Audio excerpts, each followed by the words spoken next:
오늘 우리에게 주신 하나님의 말씀 보겠습니다. 오늘은 빌립보서 2장 5절에서 11절 말씀까지를 한번 같이 합독하시면 좋겠습니다.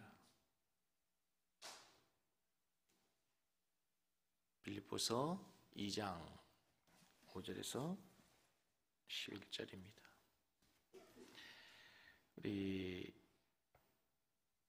합독하시도록 합니다. 너희 안에 이 마음을 품으라. 곧 그리스도 예수의 마음이니 그는 근본 하나님의 본체시나 하나님과 동등됨을 취할 것으로 여기지 아니하시고 오히려 자기를 비워 종의 형체를 가지사 사람들과 같이 되셨고 사람의 모양으로 나타나 자기를 낮추시고 죽기까지 복종하셨으니 그 십자가에 죽으심이라. 이러므로 하나님이 그를 지극히 높여 모든 이름 위에 뛰어난 이름을 주사 하늘에 있는 자들과 땅에 있는 자들 땅 아래에 있는 자들로 모든 무릎을 예수의 이름에 꿇게 하시고 모든 입으로 예수 그리스도를 주라 시인하여 하나님 아버지께 영광을 돌리게 하셨느니라. 아멘. 할렐루야. 우리 성도님들 잘 오셨습니다. 네, 오늘도 말씀으로 은혜 받는 시간 되길 원합니다. 우리 전후자로 한번 축복하며 인사하겠습니다. 은혜 받고 가시기 바랍니다.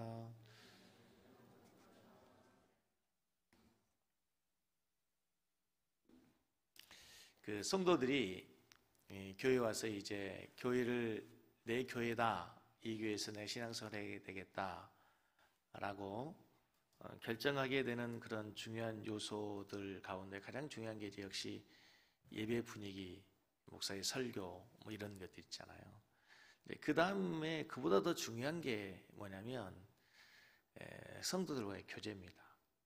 인사를 해도 또 표정 하나, 몸짓 하나, 말투 하나에서 사랑이 있어야 되는데 반갑습니다. 오늘도 잘 오셨습니다. 은혜 받고 가시기 바랍니다. 되는데 그냥 하늘 쳐다보면서 먼 산 보면서 은혜 받고 가시기 바랍니다. 그러면 너나 많이 받고 가세요. 그렇게 보일 수도 있잖아요. 다시 인사 한번 하겠습니다. 우리 교회가 좋은 교회인데 따뜻한 교회를 만들기 위해서 다시 한번 인사하겠습니다. 은혜 많이 받고 가시기 바랍니다. 훨씬 좋은 교회 되었습니다. 좋은 교회 만드는 거 간단한데. 네. 오늘이 무슨 주일이죠? 정료주일입니다. 네, 정료주일이란 이제 한 주 예수님께 십자가에서 죽으시는 그 금요일이 있는 주일을 정료주일이라고, 그 주일부터 토요일까지를 고난주간이라고 합니다. 그래서 오늘은 이제 정료주일로 지키는데, 오늘도 말씀을 통해서 우리가 다시 한번 그리스도의 고난 그리고 그리스도의 죽음,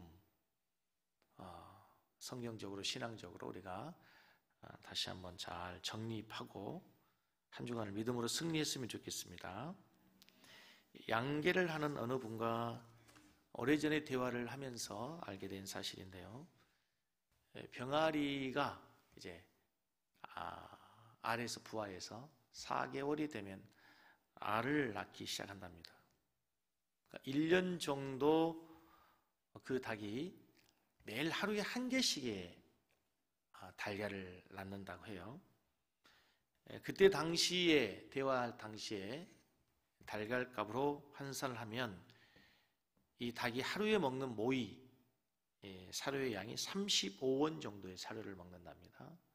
그리고 그때 당시에 사료를 먹고 낳게 되는 달걀 한 개가 85원. 그러니까 그 달걀 하나를 낳으면 50원의 수익이 생기는 거죠. 그런데 이제 이 닭이 한 해를 지나고 1년이 지나고 나면서부터는 3, 4일에 걸쳐서 달걀을 하나밖에 안 낳는 거죠. 그러니까 3일에 사료를 먹으면 약 100원, 110원의 사료를 먹는데 달걀은 85원을 나니까 적자잖아요. 그러면 양계업자들은 심각한 고민을 하게 되는 거죠. 이 닭을 더 키워야 되는지 아니면 이제 처분을 해야 되는지 고민을 하게 되는데, 요즘에는 새로운 하나의 방법이 생겼는데 바로 환우의 방법, 환우라고 해서 그 닭을 열흘 동안 억지로 금식을 시킨답니다. 열흘 동안 금식을 시키면 이 닭의 체질이 변화되어서 석 달가량을 다시 하루에 한 개씩 알을 낳게 되는 새로운 체질로 바뀌게 된다는 거예요. 이걸 환우라 한답니다. 문제는 이 10일이라고 하는 기간, 금식을 시키는 이 10일이라고 하는 기간이 결코 짧은 기간이 아니잖아요. 먹이를 잘 주다가 어느 날 갑자기 열흘을 굶기니까 닭들이 견디지 못하고 죽게 되는 닭들도 많이 생긴다는 거예요. 그러나 이렇게 생명을 건 금식 기간을 이겨낸 닭에는 완전히 새로운 닭으로 만들어져서 이제 하루에 한 알에 한 개의 달걀을 낳는 새로운 닭으로 퇴계가 영계로 바뀌어지게 된다는 거예요. 닭도 몸을 볼링하면 새로운 닭이 됩니다. 늙은 퇴계가 10일의 금식을 통해서 몸의 체질을 바꾸고 매일 한 개씩의 알을 낳는 새로운 영계 닭으로 변화된다고 하는 거예요. 문득 우리 신앙생활도 시간이 지나면서 여러 가지 많이 영적으로 퇴보하고 낡아지고 무뎌지는 신앙생활이 이제 새로운 영혼을 보링할 수 있는 기회, 시기가 필요하다. 그 시기가 언젠가 하면 바로 이 고난주간입니다. 부활절입니다. 주님의 십자가를 묵상함으로 우리의 신앙을 새롭게 하는 그런 절기로 올해 맞이하는 이 종려주일과 고난주간 부활주일이 여러분의 신앙의 영혼을 볼링하는 그런 기회가 될 수 있기를 주의 이름으로 간절히 축복합니다. 예수님의 부활절 40일, 부활절을 기점으로 40일 전을 사순절이라고 합니다. 한국의 초기 선교사들은 보수적인 신앙을 가진 선교사들이었어요. 아주 좋은 선교사님들, 복음주의적인 근본주의 신앙을 갖고 있는 선교사님들이 한국 초대교회에 오셔서 복음을 전하면서 한국 초대교회는 자연스럽게 사순절을 거룩하게 지키기 시작했습니다. 그래서 40일 동안에 이 사순절 기간 동안에 한국의 대부분의 교회들은 전통적 교회는 뭘 했어요? 사순절 특별 새벽 기도를 했습니다. 저희들이 전도사 생활할 때 40일이 길다 뭐 이렇게 해가지고 20일 특별 새벽 기도로 바뀌어지는 그런 전환점이 저희들이 전도사를 했습니다. 그리고 요즘에는 20일도 너무 길다. 20일 해보니까 1주간 잘 나오고 2주간 좀 줄어들다가 해보니까 마지막 3주째는 원위치로 돌아가더라. 그러니까 그럴 바에 차라리 한 주간만 빡세게 특별 새벽기도 하자. 뭐 이렇게 바뀌게 됐지만 아무튼 초창기 한국 교회는 대부분 사순절 기간에 40일 특별 새벽 기도를 했습니다. 거룩하게, 좀 더 구별되게, 좀 더 성결하게 살기 위해서 말씀과 기도에 그리고 예배에 집중하면서 신앙생활을 했다는 것입니다. 근데 저희 교단에서는 우리 교단에서는 이 사순절이라고 하는 용어 자체가 캐톨릭적인 용어라 해서 몇 년 전 총회에서 결의하기를 사순절이라고 하는 용어를 사용하지 말라라고 그것을 금했습니다. 근데 이 논쟁이 종교개혁자들 간에도 켈빈, 루터, 쯔빙글리 이런 종교개혁자들 간에도 이 사순절에 대한 용어의 사용에 대해서 논쟁이 아주 많았습니다.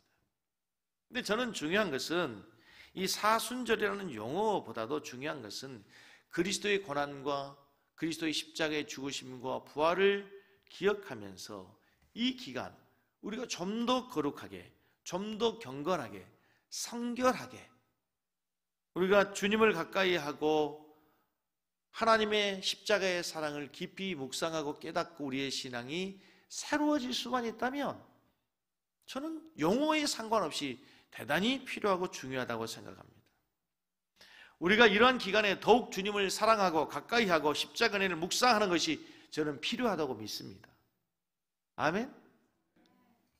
매년 지키는 고난주간 부활주의를 통해서 우리 구원의 은혜의 감격을 회복하고 노력하고 신앙이 변화되는 기회로 우리 모두 함께 달려가는 시간이 한 주간이 되기를 다시 한번 주님의 이름으로 간절히 축복합니다. 오늘은 예수님께서 십자가에서 죽으시기 위해서 예루살렘에 입성하신 종려주일입니다. 그리고 한 주간을 우리가 고난주간으로 지킵니다. 고난주간이 어떤 주간인지 우리가 너무 잘 압니다. 예수님께서 십자가에서 고난 당하시고 죽으시고 우리를 위해서 많은 수치와 모욕과 멸시와 천대를 참으신 그 한 주간을 우리가 고난주간이라 한다고 머리로 너무 잘 알고 있어요. 이론적으로 너무 잘 알아요. 그렇다면 이제 주님의 고난을 통해서 구원받은 성도들은 고난주간을 어떻게 보내야 되는가? 그게 오늘 저의 설교의 핵심입니다. 그리스도의 고난을 통해서 구원받은 우리 하나님의 자녀된 성도들이 고난주간을 어떻게 보내야 됩니까? 코로나로 인해서 우리의 모든 일상이 무너지고 말았습니다. 우리의 일상이 무너지면서 우리의 신앙의 리듬을 잃어버린 것도 사실입니다. 마음대로 교회 올 수도 없고 교회 와서도 예배드릴 때 마음껏 자유롭게 찬양하고 크게 소리질러 기도하는 것도 아니고 성도들끼리 막수하고 포옹하고 성도의 사랑의 교제를 나눌 수 있는 것도 아닙니다. 찬양할 때도 마스크를 껴야 되고 예배를 드리기를 하는데도 뭔가 조금 부족한 것처럼 느껴지는 우리의 영적이 충만한 것이 아니라 메마르고 공고한 느낌이 드는 것이 사실입니다. 하지만 여러분, 이번 고난주간을 맞이하면서 우리 신앙을 다시 한번 새롭게 돌아보고 재정비하고 다시 한번 여러분의 영적 볼링이 되는 그런 기회로 삼으시기를 주의 이름 축복합니다. 고난주간을 어떻게 보내야 됩니까? 고난주간 첫 번째, 우리의 영을 새롭게 하는 기간이 되어야 됩니다. 따라서 하겠습니다. 우리의 영을 새롭게 하라. 여러분의 영혼이 새로워졌으면 좋겠어요. 1년 52주 365일 동안 우리가 늘 성령 충만하고 늘 일정하게 변함없이 하나님과 동행하고 영적 충만한 삶을 살아야 되지만 어떻게 우리가 그렇게 할 수 없잖아요. 우리의 환경이, 우리의 여건이, 가정생활, 직장생활, 사업하다 보면 여기저기에 쫓기고 바쁘고 하다 보면 우리의 믿음이 연약해질 수 있습니다. 우리의 성령이 충만한 은혜가 무너질 수 있다고요. 하지만 신앙이 계속되는 과정에서 게을러지고 나태해지고 매너리게 빠져진 이대로 우리의 신앙을 계속할 수는 없어요. 우리가 신앙생활 하다 보면 구원의 감격이 사라져 버립니다. 그렇게 귀하게 여겨졌던 교회의 소중함이 없어집니다. 그렇게 즐겁고 기쁘던 성도의 교제가 귀찮아집니다. 왜 그렇게 예배가 많아지는지 예배가 부담스러워집니다. 그래서 교회에서는 해마다 여러 많은 훈련들을 합니다. 부흥회도 하고 세미나도 하고 전도 영적 대각성 운동도 하고 그런 일들을 통해서 우리의 신앙을 새롭게 하는데 코로나로서 우리가 지금 아무것도 하지 못하는 가운데 이런 행사들이 불가능한 가운데 있습니다. 그래서 저는 이번 고난 주간을 통해서 우리의 신앙을 새롭게 하고 건강한 믿음을 회복하고 영적으로 충만해지는 기회가 우리 모두에게 있기를 원합니다. 독수리과 중에 솔개라고 하는 새가 있습니다. 솔개는 지구상의 새들 가운데서 가장 장수하는 새로 알려져 있습니다. 약 70년을 삽니다. 사람의 수명과 비슷해요. 사람은 70년 살면서 약도 먹고 병원도 가고 그렇죠? 그렇게 해서 70년 정도를 사는데 솔개는 약 한번 먹지 않고 병원 가지 않고 70년을 사니까 얼마나 장수하겠습니까? 만약 병원이 있고 약이 있다면 솔개는 훨씬 더 사람보다 장수할 수 있는 그런 동물일 것입니다. 그런데 이 70년의 삶을 사는 이 솔개에게 있어서 중대한 고비가 있는데 40년이 고비랍니다. 솔개가 40년 정도가 되었을 때 솔개에게 어떤 문제가 생기냐면 먹이를 낚아채는 이 발톱이 무뎌집니다. 그래서 먹잇감을 움켜쥘 수 있는 힘이 없어지는 거예요. 부리, 먹이를 낚아채서 이제 부리로 쪼아서 먹이를 먹어야 되는데 부리가 40년 동안 쓰다 보니까 길어지고 휘어지고 약해져서 먹이를 뜯을 수가 없습니다. 깃털도 40년 동안 쓰다 보니까 쇠도 다른데 40년 동안 깃털을 쓰다 보니까 깃털이 무겁기만 하고 너덜거리고 그래서 몸이 무거워서 하늘을 나는데 날렵하지 못합니다. 이때 갈림길이 생깁니다. 이대로 가만히 굶어 죽을 것인가 아니면 새로운 결단을 할 것인가 변화를 통해서 새로운 삶을 살 것인가 갈림길에 솔개가 서게 되는 거예요. 그때 지혜로운 솔개는 6개월 동안 고통스러운 변화의 시간을 갖습니다. 길게 휘어진 자신의 부리로 스스로 바위를 쫓습니다. 바위에 자기의 부리를 쫓으면 부리가 부서지고 부러지고 깨어지면서 얼마나 고통스럽겠습니까? 그야말로 피나는 노력, 피눈물 나는 노력을 계속하다가 보면 그 부리가 깨어지고 빠지고 부서진 그 자리에 뭐가 나요? 새로운 부리가 나오게 돼요. 이 새로운 부리가 나오게 되면 그 부리로 이제는 힘 있는 부리를 가지고 무뎌진 발톱을 자기 스스로 쪼아냅니다. 발톱 하나하나를 물어 뜯어냅니다. 그 자리에 다시 새로운 발톱이, 날카로운 발톱이, 힘 있는 발톱이 나오게 됩니다. 그리고 무뎌진, 너덜거려진 깃털을 하나하나를 뽑아내는데 그것이 고통 중에 가장 크다는 고통이랍니다. 마치 사람이 자기 손으로 자기의 살을 베고 수술을 하는 것과 같습니다. 자기가 칼을 들어 자기를 수술하는 셈이죠. 그 고통스러운 과정들을 통해서 모든 깃털들을 다 뽑아내고 나면 시간이 지나면 이제 거기에서 새로운 깃털이 나오게 돼요. 하늘을 날 수 있는, 창공을 나를 수 있는 새로운 깃털이 되어서 새 몸이 되는 거예요. 새로운 발톱, 새로운 부리, 새로운 깃털을 가지고 이제 새로운 인생을 살 수가 있게 된다는 거예요. 드디어 하늘을 치솟는 솔개가 되어 30년 더 연장된 생을 살 수 있다고 한답니다.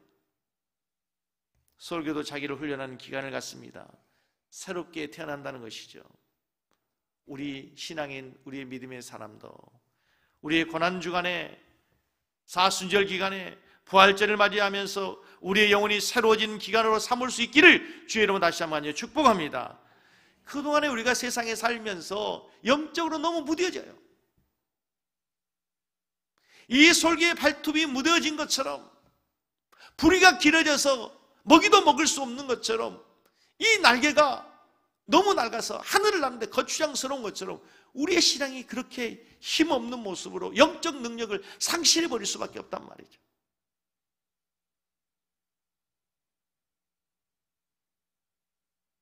세상에 시달리다 보니까 우리의 신앙이 변질됩니다.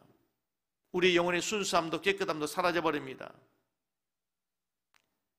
이런 기회들을 통해서 다시 한번 우리가 이런 절기들을 통해서 우리 영혼이 새로워지고 영적 능력을 회복하고 우리의 신앙과 사명과 구원의 기쁨을 회복할 수 있기를 원합니다. 그렇다면 우리 영혼을 새롭게 하는 방법이 뭡니까? 간단합니다. 그것은 바로 우리 기독교의 핵심인 십자가를 다시 붙드는 겁니다. 십자가에 높이 달리신 예수 그리스도를 깊이 묵상하는 거예요.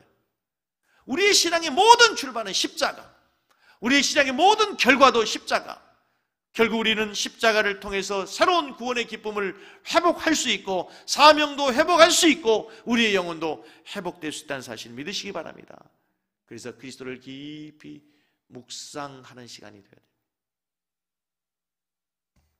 고난주간의 주인공은 예수님입니다. 예수님의 고난, 예수님의 십자가, 예수님의 죽으심, 예수님의 부활, 승천, 이 모든 것을 우리가 묵상하는 절기입니다.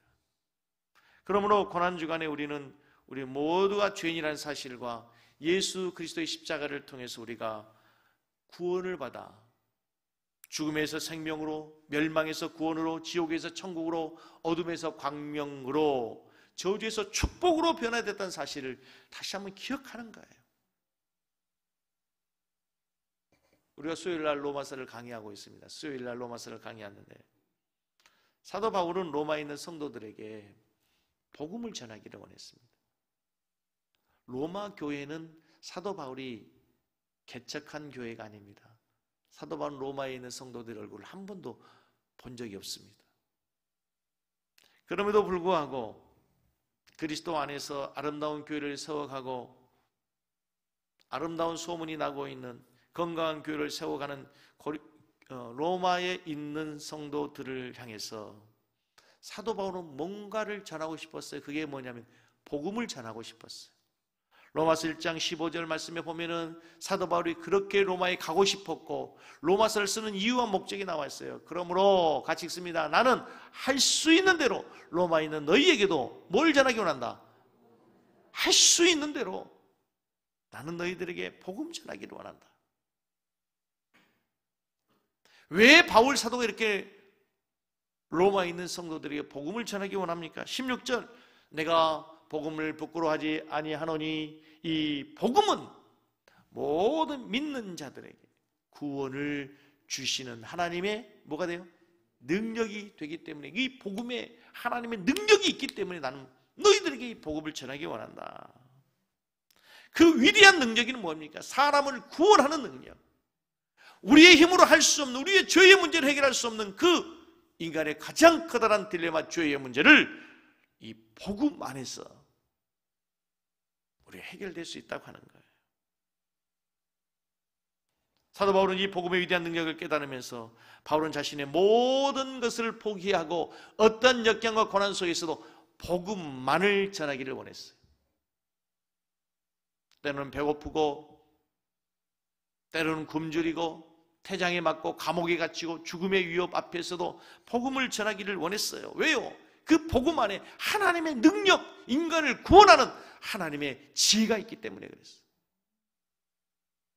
복음을 깨닫기 전에 사도 바울은 율법으로 구원을 얻는다고 생각하는 바리새인이었습니다. 그래서 철저하게 율법주의자로 살았어요. 하지만 구원의 기쁨이 없습니다. 구원의 확신도 없었어요.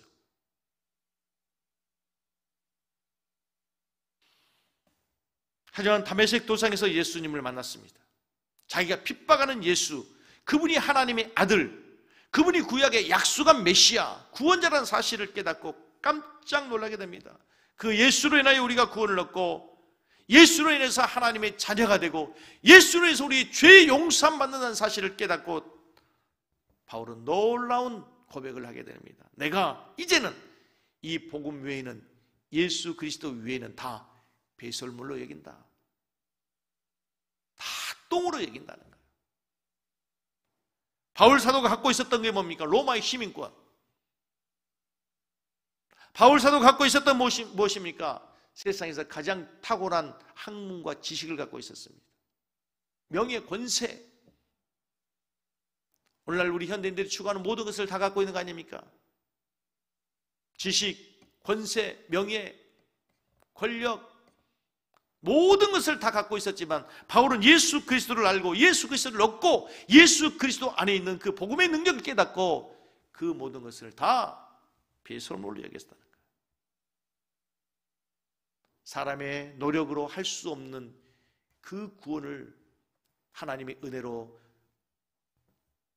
예수 그리스도를 믿는 믿음으로 얻는다는 사실을 깨닫고 난 다음에 바울은 그야말로 자유인이 된 거예요. 자유인이 된 거예요. 미국 알래스카에서 제가 아는 목사님이 공부할 때 이야기입니다. 그 교회의 자매 아버지가 대전에서 올라오셨습니다. 술을 많이 드셔서 얼굴이 새까맣습니다. 얼굴에 많은 근심과 살아오는 삶에서 있었던 한으로 얼굴이 너무너무 어둡습니다. 딸이 미국에서 근무하고 있는데 이제 아버지가 딸을 보러 온 것이에요. 이 딸은 참 신실한 신앙생활을 하고 있었는데 아버지를 만날 수 있는 기회가 많지 않잖아요. 미국에 살고 한국에 사니까. 그런데 아버지가 미국에 온다는 소식을 듣고 얼굴을 본다는 것도 반갑고 기쁘고 감사한 일이지만 아버지에게 복음을 전하기를 원하고 아버지가 구원받기를 원한 거예요. 한평생 술로 인생을 사시고 한평생 뭔가 한숨 속에 사시는 근심 속에 살아가고 있는 그 아버지에게 정말 기쁨을 회복시켜주고 삶의 새로운 기쁨을 회복시켜주기 위해서 목사님에게 부탁하고 성도들의 부탁에 기도하기 시작했어요. 마치 아버지가 오시는 그 주간에 교회에서 부흥회가 있었어요. 아버지를 아무리 설득하고 아무리 애원해서 교회에 가자고 한 번만 가보자도 아빠가 가지 않는 거예요. 움직이지 않는 거예요. 그런데 놀라운 사실은 마지막 날, 집회 마지막 날 아버지가 교회를 가게 되셨어요. 그런데 이 아버지가 집회가 끝나고 모든 성도들이 불을 끄고 합심해서 기도하는데 어디선가 짐승이 울부짖듯 울부짖는 소리, 통곡하는 소리가 들립니다. 예수님이 우리의 죄값을 다 지불하셨다는 사실에 충격을 받고 그분이 예수님의 십자가를 받아들이면서 자기 안에 있는 무거운 인생의 짐이 내려놓게 되는 거예요. 사실 이제 그분이 베트남 전쟁에 참여해서 수많은 사람들을 살생하게 되고 사람을 죽였다고 하는 사실 때문에 늘 죄책감에 늘 마음이 무겁고 고통스러워. 그래서 술로 자기 자신을 위로해보지만 자유함이 없었어요. 그런데 이분이 이제 예수 그리스도가 우리의 죄를 위해 십자가에 죽었다는 사실을 깨닫고 듣고 나서 예수님 내 죄를 용서해달라고, 내 죄를 용서해달라고 짐승처럼 울부짖는 거예요. 집회가 끝나고 목사님이 놀라운 사실을 보았다는 겁니다. 처음에 봤을 때 그 아버지의 얼굴의 모습과 집회가 끝나고 난 다음에 아버지의 얼굴의 표정이 달라진 거예요. 새 사람이 된 거죠. 무엇이 가능한 겁니까? 예수 그리스도의 십자가에서 우리가 용서함 받았다는 사실, 하나님의 사랑이 깨닫게 되는 순간 우리의 삶에 이런 놀라운 변화가 있게 된 은혜가 있게 되는 줄로 믿습니다. 한 주간 우리 성도님들이 예수를 깊이 생각하는 여러분 되기를 바랍니다. 예수를 생각함으로 우리의 영이 새로워질 수 있습니다. 주님을 더 가까이 감으로 우리의 영혼이 새로워질 수 있습니다. 히브리서 3장 1절 같이 읽습니다. 그러므로 함께 하늘의 부르심을 받은 거룩한 형제들아, 우리가 믿는 도리의 사도이시며 대제사장이신 예수를 어떻게 해라? 예수를 어떻게 해라? 그냥 예수를 생각하라 아니고요, 깊이 생각해라. 여러분, 우리의 신앙의 위기가 언제인 줄 아세요? 아무리 예수님을 생각해도, 예수님을 불러도 감격이 없는 것입니다. 우리가 처음 주님을 만났을 때, 첫사랑일 때 예수님 이름만 불러도, 십자가만 봐도 그저 감격하고 눈물 나고 감사했었던 때가 있었습니다. 우리의 신앙의 첫사랑이신 우리가 다 기억합니다. 그때가 그립습니다. 교회가 그립고 성도들이 사랑스럽고 예배가 기다려지고 성도들의 교제가 즐겁고 행복했습니다. 그런데 어느 날 우리의 심령에 은혜가 사라집니다. 마음이 단단해지고 딱딱해지고 아무리 주님의 이름을 불러도 감동이 없고 감격이 없고 교회의 십자가를 봐도 아무런 은혜가 되지 않습니다. 아무리 기도해도 주님의 이름을 불러도 기도가 되지 않습니다. 기도하기 위해서 작정해 교회 나와서 기도하는데 5분이면 민족 복음화 세계 선교가 다 끝납니다. 5분 기도하면 더 이상 기도할 게 없어요. 여러분, 이때 우리가 해야 될 일이 무엇입니까? 다시 우리를 위해 십자가에 달리신 주님을 생각하는 것. 마른 막대기 같고 죄인 중 괴수 같은 나를 위해서 십자가에서 나를 사랑하셔서 주님이 죽으시고 그 십자가에서 하나님의 사랑을 확증하여 주신 주님의 은혜를 다시 회복하는 거예요. 한 친구 목사님이 교회를 개척했습니다. 너무 힘이 듭니다. 교회를 개척한 지 수년이 지났는데도 성도는 늘지 않습니다.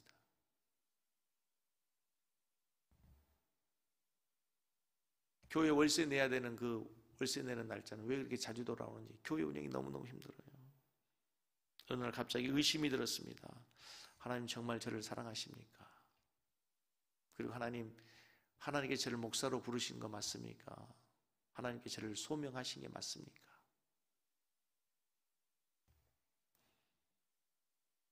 아무리 하나님께 질문해도 응답이 없습니다. 대답이 없습니다. 하는 수 없이 작정하고 금식하고 하나님께 물어보기 위해서 이제 40일 금식을 작정하고 기도원에 갔습니다. 매일 금식하면서 질문 한 가지입니다. 하나님 저를 사랑하십니까? 정말 저를 목사로 부르신 게 맞습니까? 하루, 이틀, 열흘, 10일, 20일, 30일 돼도 아무런 응답이 없는 거예요. 대답이 없는 거예요. 누구는 며칠만 기도해도 금방 응답받았다 그러는데,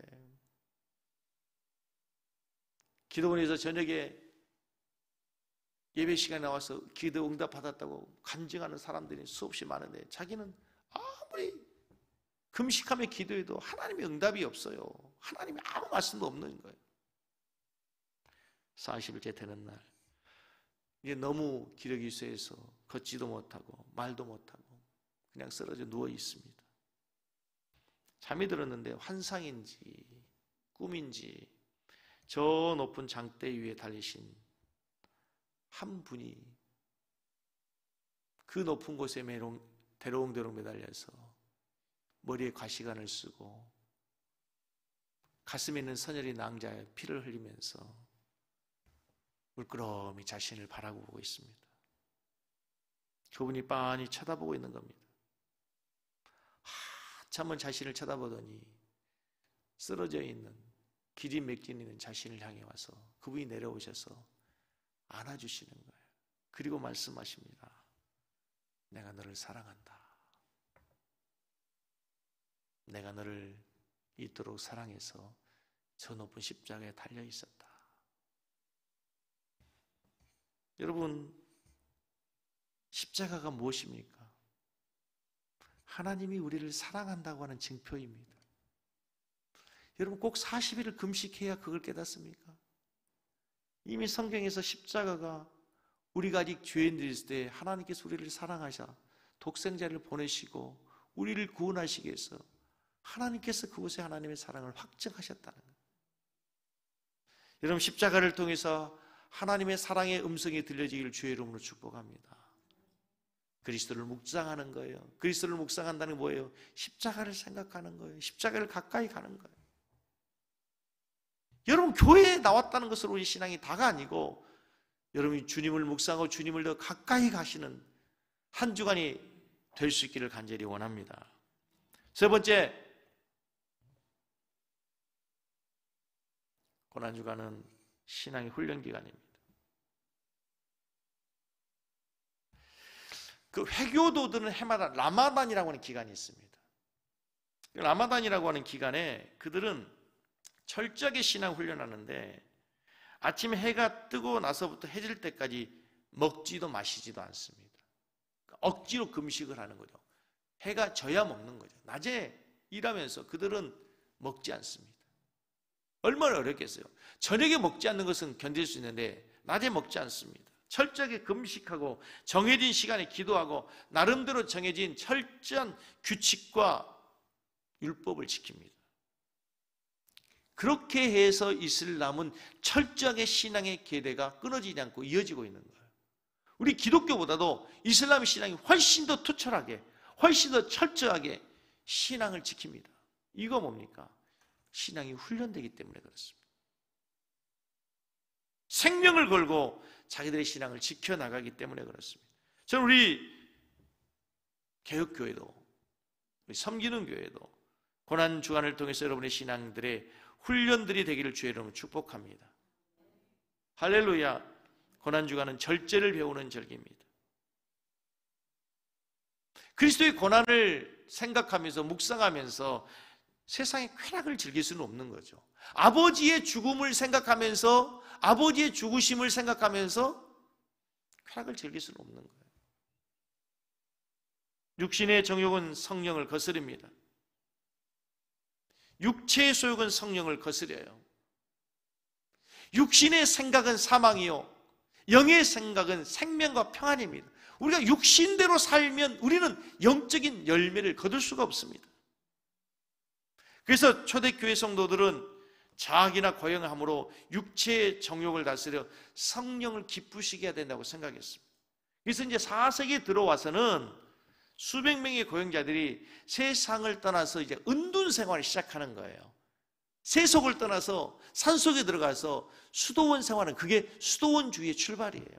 그 사람들은 육체의 소욕을 거스르기 위해서, 육체의 소욕을 제어하기 위해서 세상을 떠나야 된다. 그래서 고행하고 수도하고.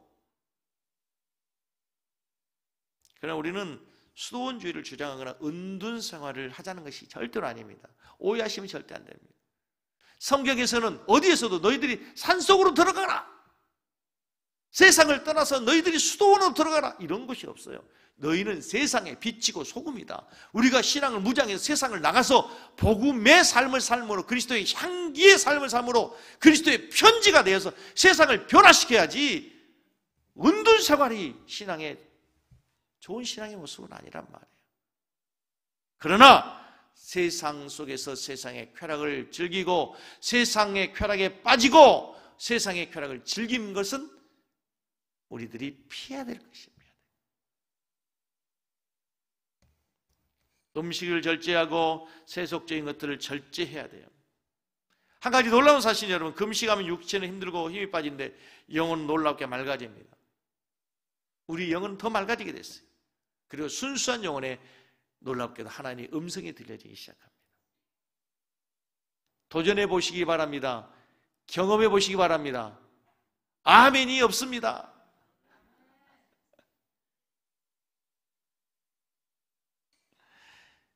우리가 고난주간 해야 될 가장 중요한 건 기도하는 거예요. 기도하는 거.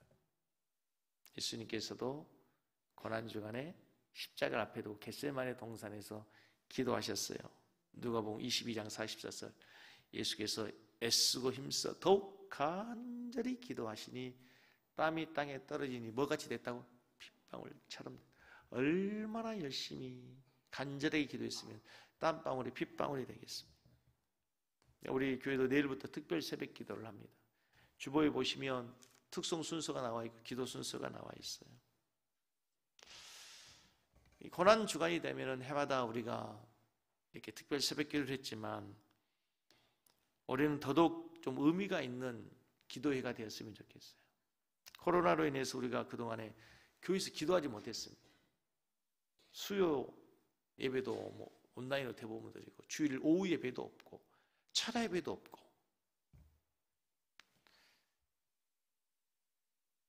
여러분, 한 주간 진행되는 특별 새벽기도 행사가 아니고 여러분들을 괴롭게 하기 위해서 김 목사가 귀찮게 하기 위해서 하는 게 아니라 우리가 신앙을 훈련하고 우리의 영혼을 새롭게 하기 위해서 여러분 믿음을 회복하는 기회로 삼기 위해서 여러분 기도하는 여러분 되기를 바랍니다.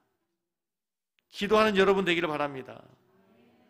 매일 정해진 특세 기간에 기도 순서가 있어요. 그때 특성을 준비하면서 모처럼 서로 교제하고, 언제 여러분들이 특성을 준비하는지 모르겠습니다만 그걸 정해가지고 이제 따로 모이고 하는지 모르겠지만 최소한 10분, 20분 전이라도 와서 새벽에 와서 좀 맞춰서 연습하고, 그러면서 또 하나가 되고, 그러면서 교회의 영성이 세워지게 되는 거예요. 여러분 따라하겠습니다. 기도하면 하나님이 가까이 하고, 기도하지 아니하면 마귀가 가까이 합니다. 믿습니까? 기도하면 하나님 가까이 하게 돼 있어요. 기도하지 않으면 세상이 가까워지고 마귀가 가까워지겠어요. 그 다음에 우리들이 고난주간에 침묵의 훈련을 할 필요가 있습니다. 영성훈련 가면 대부분 다 하는 것 중에 하나가 침묵입니다. 너무 말이 많아요. 너무 많은 소리들이 들려요. 정말 세미한 음성을 듣기 위해서는 조용해야 돼. 모든 채널을 끄고 하나님께 집중하고. 이 설교는 제가 몇 년 전에도 계속했던 것 같아요. 고난주간만큼 말을 절반으로 줄이세요. 들으려고 노력하세요. 왜 많이 들으셨잖아요. 하나님께서 우리에게 왜 입을 하나 주시고 귀를 2개 주셨을까? 말하는 것에 2배를 들으라는 거예요. 하나님 음성을 들으기 위해서 여러분들이 세상의 채널을 끊고 하나님께 집중하면 여러분 주님의 음성이 들려지게 되게 될 줄로 믿습니다. 고난 중간에 여러분이 묵상해야 될 말씀이 오늘 본문 말씀이에요. 이 본문 말씀을 최소한 하루에 한 번씩 읽으세요. 그리고 묵상하세요. 고난 중간에 해야 될 가장 중요한 것, 너희 안에 이 마음을 품으라 곧 그리스도 예수의 마음이니. 고난 중간에 여러분이 해야 될 가장 중요한 것, 따라서 하겠습니다. 너희 안에 이 마음을 품으라 곧 그리스도 예수의 마음이니.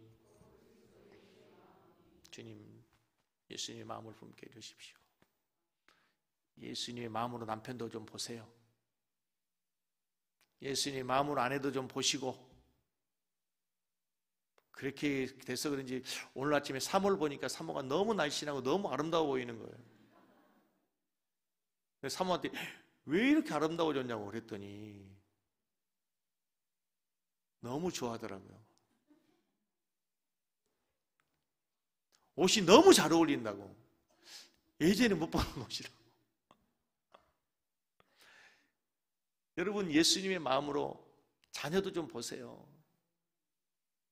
맨날 못한다고 하는 게 아니라 보면은 얘가 갑자기 너무 사랑스럽고, 이 어려운 세상 정말 너희 사는 것, 우리가 청소년 때보다 애들이 훨씬 고생합니다. 네? 얼마나 애들을 불쌍합니까? 취업을 위해서, 진학을 위해서 고생하잖아요. 성도를 볼 때도 예수님 마음으로 좀 봐주세요. 아멘? 막 째려보고 막 눈총 쏘고 막 그러지 마시고. 김 목사를 볼 때도 누구 마음으로? 예수님 마음으로 봐주세요. 예수님 마음으로. 예수님 마음까지도 안 해. 좀 친구처럼, 오빠처럼, 동생처럼, 형님처럼 좀 그렇게 좀 봐주세요. 왼수 보듯 하지 마시고.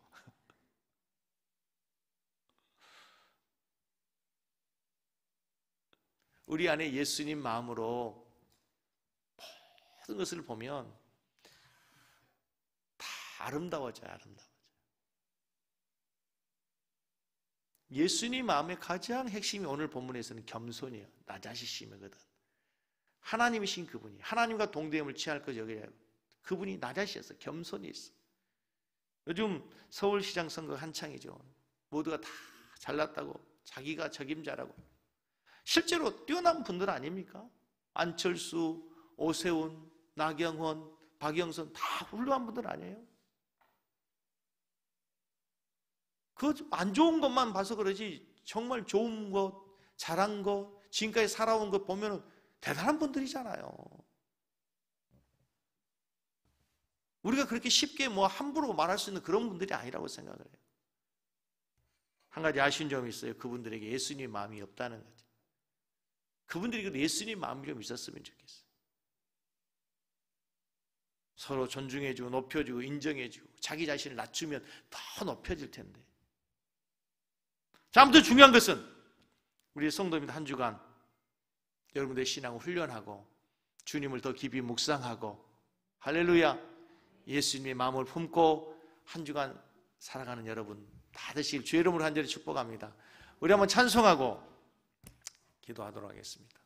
제가 2부 순서 설교를 좀 더 짧게 해야 되는데 너무 여러분들이 저를 은혜 받는 마음, 예수님의 마음으로 저를 바라보셔가지고 설교가 5분 길어졌어요. 일부 예배보다 오늘 5분 길어졌습니다.